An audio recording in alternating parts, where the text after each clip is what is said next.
देखो जो ऑनर है जो कंपनी का, जिसकी कंपनी में मैं थी और ये सब हुआ, तो मेरा था मेन कि मैं उसको कॉल करूं। मैंने उसको काफ़ी कॉल करे, कुछ दिन बाद उसने हार्डली मेरे को $1000 इंट्रैक्ट करे, हार्डली $1000। मतलब उसने ना कोई खास मेरा खर्चा किया, ना रेंट, नथिंग, कुछ भी नहीं।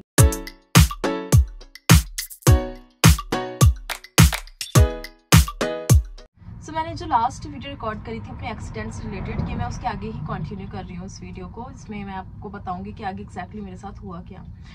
जब वो एक्सीडेंट हुआ एंड मेरे को फील हो गया था कि अब मैं चलने के लायक नहीं हूँ, एम्बुलेंस आई। एम्बुलेंस को आने में अराउंड 5 मिनट्स लगे, मतलब पूरे 5 मिनट आप लगा लो, लग गए होंगे 5-10 मिनट। एम्बुलेंस आई, एम्बुलेंस ने मेरे को अंदर मतलब लेके गई, उस पर स्ट्रेचर पे डाला एंड उसके बाद मैं गई एम्बुलेंस से हॉस्पिटल तक। जनरल हॉस्पिटल गई थी, यहाँ का ही गवर्नमेंट हॉस्पिटल है, वहाँ लेके गए थे एम्बुलेंस वाले। तो हॉस्पिटल में मैं गई अंदर एंड मैं बीच में रास्ते में सिर्फ मतलब उनसे जो एम्बुलेंस में बैठे थे उन लोगों से सिर्फ इतना ही पूछ रही थी कि क्या मैं चल पाऊंगी।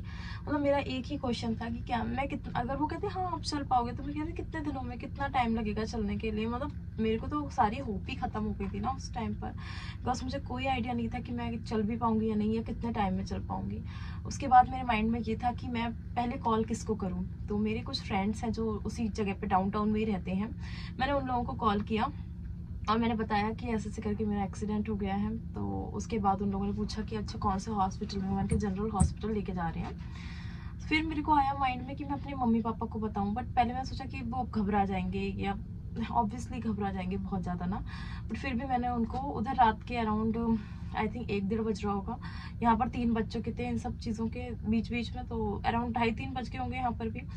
उनको मैंने कॉल किया और वो पहले तो सरप्राइज हो गए, इतनी रात को क्यों कॉल कर रही है। फिर वो भी घबरा गए जब मैंने बताया, मेरे मम्मी पापा भैया भाभी बहुत, सब लोग बहुत घबरा गए, बार बार मुझे कॉल करके पूछ रहे कि अभी लेके गए, पहुँचे, या मैंने कहा जो भी है मैं आपको बताती रहूँगी। फिर जब मैं हॉस्पिटल के अंदर एंटर हुई, जो जनरल हॉस्पिटल था उसमें ना नेटवर्क ही नहीं था वहाँ पे। इंटरनेट की बहुत बड़ी दिक्कत थी उस हॉस्पिटल में ना, बिल्कुल ही नेटवर्क नहीं आ रहे थे, मतलब कुछ भी नहीं समझ आ रहा था अंदर कि कॉल आ भी रहा है उनका या नहीं। क्योंकि मम्मी पापा जो इंडिया से मुझे कॉल करते हैं वो व्हाट्सएप कॉलिंग करते हैं, और मैं उनको जब कभी ज़रूरत ज़्यादा पड़ती है तो मैं उनको नंबर से कॉल मिला लेती हूँ, उसका यहाँ पर अलग से चार्जेस जाते हैं, बट वो ठीक है। लेकिन वो लोग हमेशा ऑलवेज मुझे व्हाट्सएप पर ही कॉल करते हैं। वो लोग मुझे कॉल कर रहे बार बार ना कि क्या हुआ क्या नहीं, और कुछ टाइम पर तो कॉल आ भी नहीं रहा था ना, क्योंकि वो ट्राई कर रहे होंगे लेकिन अंदर नेटवर्क ही नहीं थे, तो कॉल ही नहीं आ रहा था। फिर ये लोग मुझे ऑपरेशन थिएटर में ले गए। इनने मुझसे काफ़ी हॉस्पिटल वालों ने पूछी चीज़ें काफ़ी सारी, कि मतलब जो होता है कि आपको हम एनेस्थीसिया लगाने वाले हैं एंड ऑल दैट। और उन्होंने पूछा कि ये हुआ कैसे, समथिंग ना सारा उन्होंने पूछा, तो मैंने उनको बताया ये ऐसे हुआ।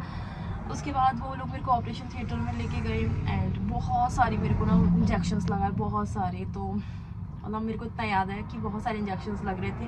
जो लास्ट एनेस्थीसिया लगना था उससे पहले उन्होंने मेरे को बताया कि उन्होंने मुझसे पहले एक्चुअली पूछा कि आप अपनी फैमिली को बुला लो यहाँ पर, ये जो भी है। मैंने कहा कि मेरी फैमिली तो इंडिया में रहती है, यहाँ नहीं है। बोले ओके। तो कहते अच्छे अच्छे मोमेंट्स याद करो अपनी फैमिली के साथ। कि एनेस्थीसिया देने से पहले उन्होंने मुझे ऐसे बोला कि अच्छे अच्छे मोमेंट्स याद करो एंड ऑल दैट। फिर उसके बाद उन्होंने एनेस्थीसिया दिया एंड मुझे कुछ कुछ याद आ रहा था। मतलब ऐसा ऐसा लगता है ना कि हम देख रहे हैं, थोड़ा सा मतलब है आइडिया कि क्या चल रहा है। तो 3 डॉक्टर थे, अराउंड 3 होंगे या 4, वो मेरे पैर के साइड पर थे, उसे सीधा करने में लगे हुए थे। मुझे कुछ बाकी समझ नहीं आ रहा था, लेकिन मुझे इतना पता चल गया था कि हाँ ये लोग मेरे पैर को सीधा करने की कोशिश कर रहे हैं। मतलब मैं उस टाइम पर एक आधी सी बेहोशी में यार ऐसे से थी। तो फिर मुझे एग्जैक्टली टाइम भी नहीं पता कि कितनी देर ये चला प्रोसेस, बिकॉज मैं तो अपने होश में ही नहीं थी उस टाइम पर। जब उन्होंने ये सारा कुछ किया एंड उसके बाद उन्होंने मुझे, जो नर्स थी वो मेरे को थोड़ा सा होश में ला रही थी, मेरे फेस पे मतलब ऐसे स्लैप से थोड़ा सा कर रही थी कि मैं थोड़ा अपने सेंसेस में आऊँ।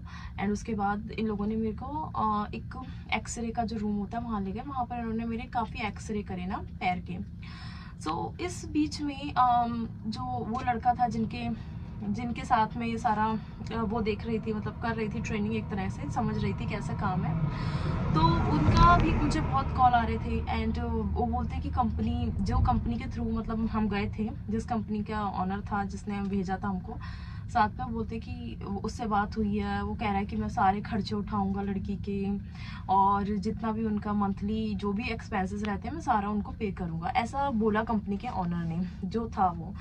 तो मैंने कहा अच्छा, इससे अच्छी बात क्या होती है। वो कहता कि हो सकता है वो मिलने भी आए ना तुमसे, तुम्हारे मतलब आज या फिर कितनी देर में तुम मतलब फ्री होती हो, हॉस्पिटल से डिस्चार्ज होती हो, अगर हॉस्पिटल में ही होगी आज तो वो हॉस्पिटल में भी मिलने आ सकते हैं। मैंने कहा अच्छा ओके। तो मुझे तो ऐसा था कि चलो ठीक है, और वो सामने से बंदा ऑनर बोल रहा है कि वो मेरा सारे एक्सपेंस उठाएगा, सारे यहाँ के खर्चे एंड ऑल दैट, तो मैं थोड़ा सा रिलैक्स कर रही थी, फील कर रही थी कि ओके। सो उसके बाद क्या हुआ कि मुझे मतलब एक्सरे सारे हो गए, इन लोगों ने मुझे बाहर थोड़ा सा रख कर दिया साइड में। तो वहाँ पे जो भी आते जाते डॉक्टर थे वो मेरे को देख के मतलब विक्ट्री का साइन बना के जा रहे थे, और बहुत कुछ मतलब एक तरह की ना होप देकर जा रहे थे कि स्माइल करो एंड ऑल दैट। सो उसके बाद मेरे फ्रेंड्स आए, लेकिन उनको अंदर हॉस्पिटल में एंटर नहीं करने दिया, बिकॉज उनकी जो स्टैम्प पर वैक्सीनेशन की जो सेकंड वैक्सीनेशन होती है वो नहीं लगी थी। वो वहाँ पर सेकंड वैक्सीनेशन मांग रहे थे और उसका पूरा पेपर उनको चाहिए था एंड ऑल दैट। तो उन्होंने कहा कि नहीं, वैक्सीनेशन नहीं होगी तो आपको अंदर जाने नहीं देंगे एंड ऑल। तो उनने मेरे फ्रेंड्स लोगों ने पहले जाकर वैक्सीनेशन लगवाई अपने, जितने भी जिनकी नहीं लगी थी, जिनकी लगी थी ओके था, बट जिनकी मोस्टली सबकी ही नहीं लगी थी।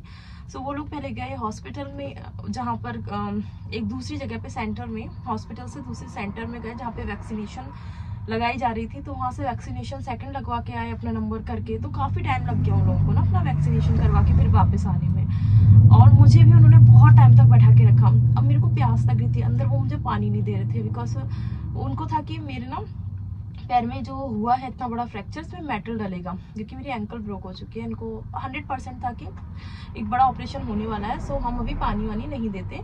तो उन्होंने मेरे को पानी इसलिए करके नहीं दे रहे थे, बट मेरे पेन स्टार्ट होने लग रहा था हल्का हल्का ना, तो मुझे फील होने लग गया था। मैंने उनको बुलाया नर्स को, वो फिर उसने मेरे को ना दवाई दी और थोड़ा सा पानी दिया। वो बोली कि तुम्हारा ना एक बड़ा ऑपरेशन हो सकता है, मेटल डल सकता है। मैं बहुत घबरा गई, मैंने कहा मेटल और ये बड़ा ऑपरेशन, मुझे कुछ समझ ही नहीं आ रहा था।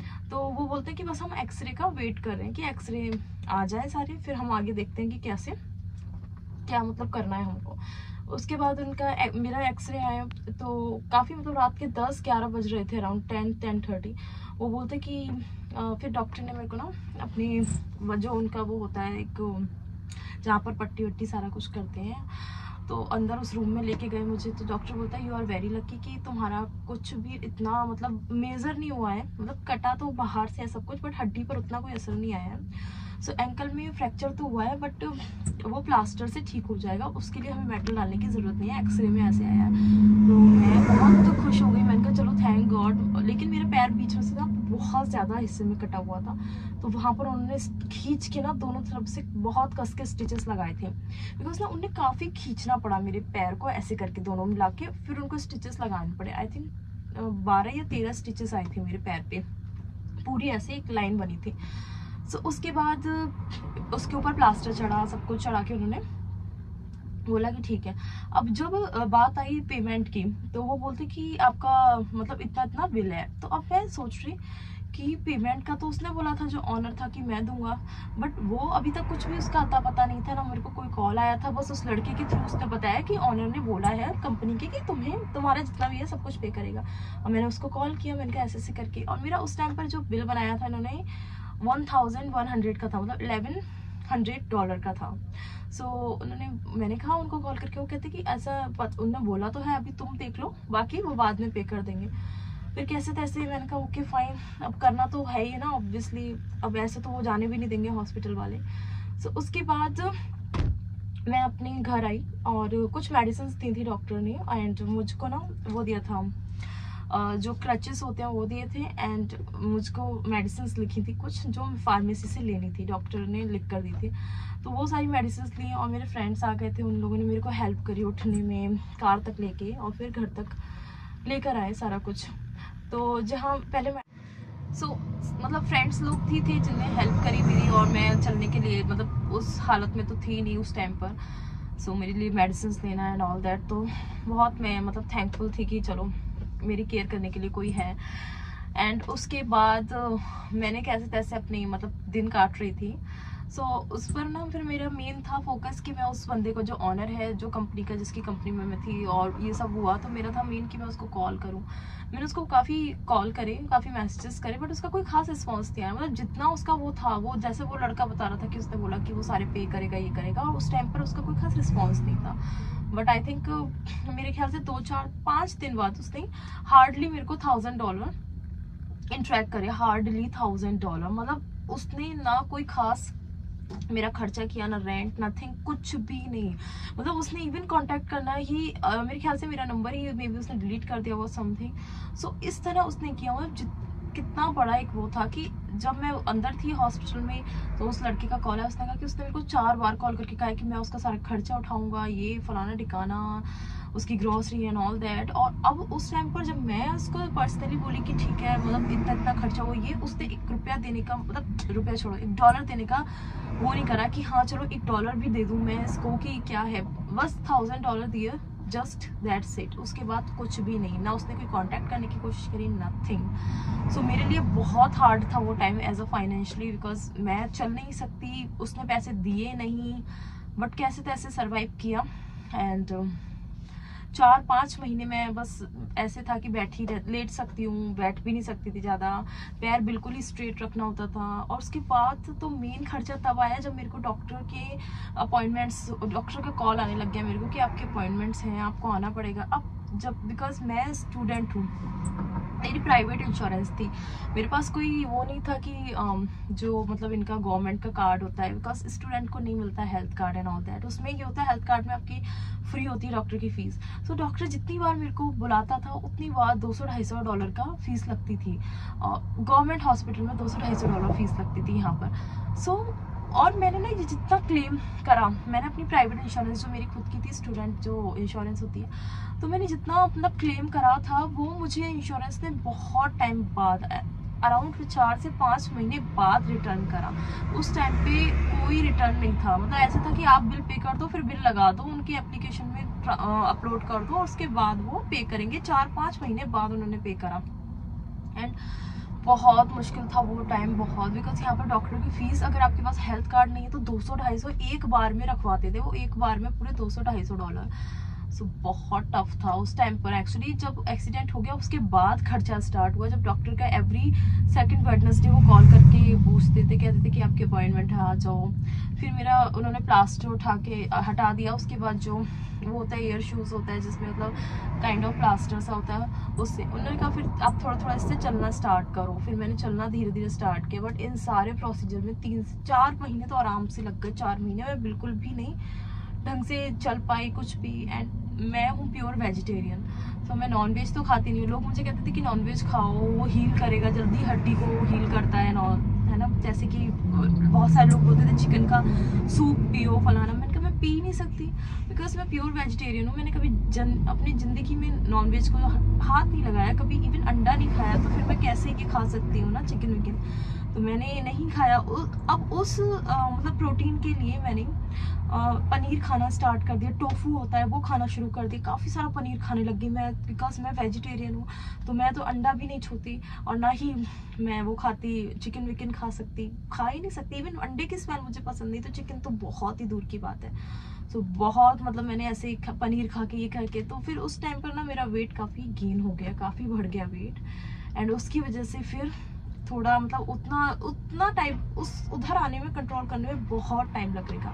अभी भी मैंने काफ़ी अपना कोशिश करी कंट्रोल करने की, काफ़ी, बट एकदम वैसे होने में मैंने टाइम लगेगा, बिकॉज अभी भी मेरा पैर ना उतना एकदम परफेक्ट नहीं है कि मैं रनिंग कर सकूँ ढंग से। तो काफ़ी सारे लोग मुझे कहते हैं कि आप जिम कर लो, ये कर लो, बट मेरे को पता है कि मैं कर नहीं सकती उतना अभी, बिकॉज अभी भी मेरा पैर, मैं इंडिया भी गई थी तो मैंने जो वहाँ के स्पेशलिस्ट हैं मतलब आगरा में जो इस हड्डियों के स्पेशलिस्ट हैं उनको भी मैंने दिखाया था, अपॉइंटमेंट लेके बिल्कुल पूरी मतलब दिखाया सब कुछ अपना, अच्छे से एक्सरे भी करवा रखा है इंडिया में।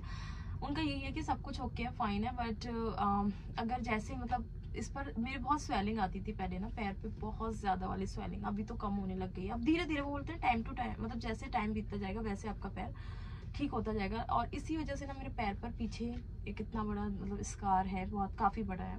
सो अब अगर आप लोगों ने मेरी कोई पिक्स देखी होंगी जब मैं कुछ ना कुछ पैर पे उस जगह पर बांधी होती हूँ, बिकॉज वो मेरा एक निशान है।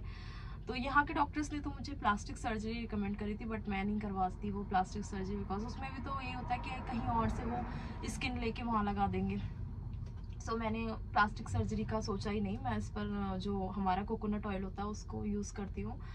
और बस यही है बात कि इसीलिए मेरा वेट गेन हो गया और अभी मैं कंट्रोल कर रही हूँ, कोशिश कर रही हूँ कि हो। और जैसे जैसे पैर ठीक होता जाएगा तो मैं ज़्यादा से ज़्यादा एक्सरसाइज कर सकती हूँ, जिम लगा सकती हूँ। फिलहाल अभी तो मैं उतना नहीं करती बिकॉज पेन होता है थोड़ा थोड़ा हड्डी में, जब मैं कुछ ज़्यादा ही वर्क कर लेती हूँ या फिर घर जाके एक्सरसाइज करती हूँ कुछ भी।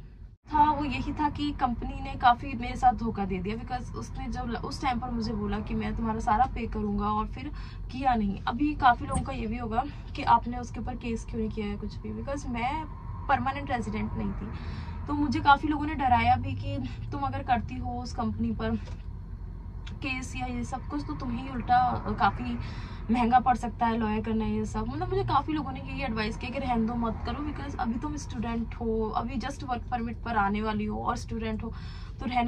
सो आई होप आप लोगों को मेरी ये वीडियो पसंद आई हो। Please subscribe my channel, like share and comment, and अभी के लिए बाय।